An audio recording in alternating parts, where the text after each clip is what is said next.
Bitti.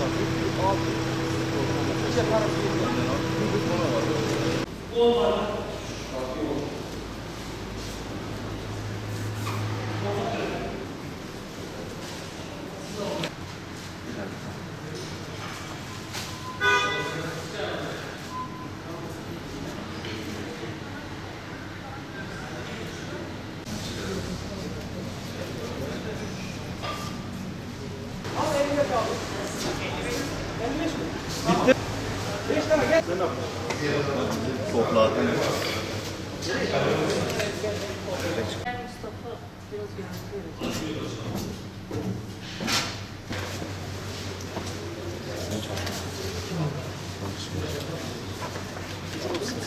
Merhaba hocam, yanında yüklenebilir mi? Evet, listeledim. Bu listeyi alan arkadaş listeyi sayabilir. Tamam. Sokağa göre düzenleme yaptık. Tamam. Bazısı 55, bazısı 58 oldu. Son dakika aracımız. Tamam, o zaman şimdi yüklemeye başlayalım. Hizmet etmekle mükellef olduğum aziz Hilvanlı vatandaşlarım, sözlerime başlarken sizleri gönül selamıyla selamlıyorum. Bugün sizlere Hilvan Sosyal Yardımlaşma ve Dayanışma Vakfımızdan sesleniyoruz. Bilindiği üzere toplum olarak koronavirüsle mücadelemiz devam etmektedir. Öncelikle sizlere yeni aldığımız kararlardan bahsetmek istiyorum. İlçemizde düğün saatlerini 3 saatten 2 saate indirdik. Düğün takip sistemi kurduk. Bundan sonra ilçemizde yapılacak olan bütün düğünlere, başta kolluk ve zabıta olmak üzere diğer kamu kurumlarından da memurlarımız gelip düğünün başlangıcından bitişine kadar düğünde uyulması gereken koronavirüs tedbirlerini takip edeceklerdir. Diğer bir husus, cenaze takip sistemi kurduk. Bilindiği üzere daha önce taziyelerin yapılmasına ara vermiştik. Bundan sonra da ilçemizde ölen bir vatandaşımızın bulunması durumunda kolluk görevlilerimiz başta olmak üzere o yerin muhtarı, öğretmeni, imamı ve diğer kamu görevlileriyle beraber taziye düzenlenmemesi adına gereken tedbirleri alacağız. Ayrıca 65 yaş üstü vatandaşlarımız için de yine bazı kısıtlamalara gidildi. Bundan sonra 65 yaş vatandaşlarımızın, toplu sayıda vatandaşlarımızın bulunduğu cenaze, düğün, nikah, pazar yeri gibi yerlere girmesi kısıtlandı. Ancak şunu ifade etmeliyim ki bu vatandaşlarımız kızının, oğlunun ya da torununun düğünlerine katılabileceklerdir. Ayrıca bu 65 yaş üstü vatandaşlarımızın pazar ihtiyaçları daha önce olduğu gibi yine Vefa Sosyal Destek gruplarınca karşılanmaya devam edecektir. Elimde hiçbir virüs alacağımız tedbirlerden daha güçlü değildir yazılı bir bez torbamız bulunmaktadır. Şimdi demek ki bu bez torbanın içerisinde koronavirüsle mücadelede bizi başarıya ulaştıracak malzemeler var.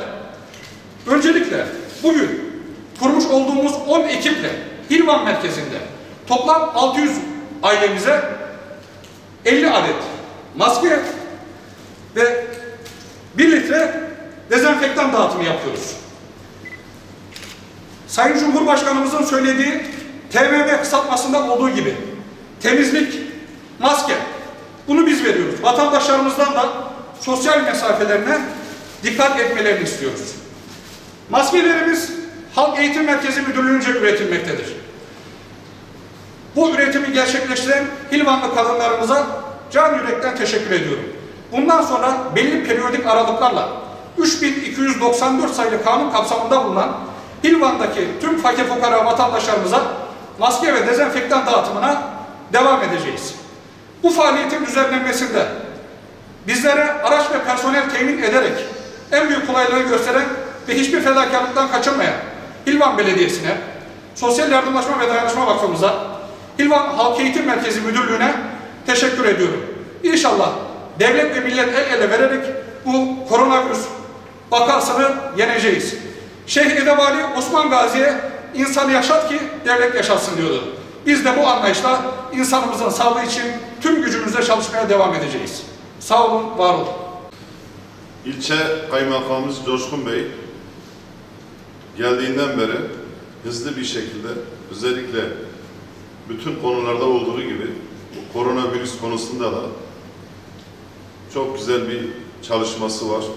Özellikle bugün Halk Eğitim Merkezi tarafından kaymakamlıkça düzenlenen bu maske dağıtım konusu Kaymakam Bey açıkladı. 600 aileye, her bir aile 50 maske, 30.000 maske bugün.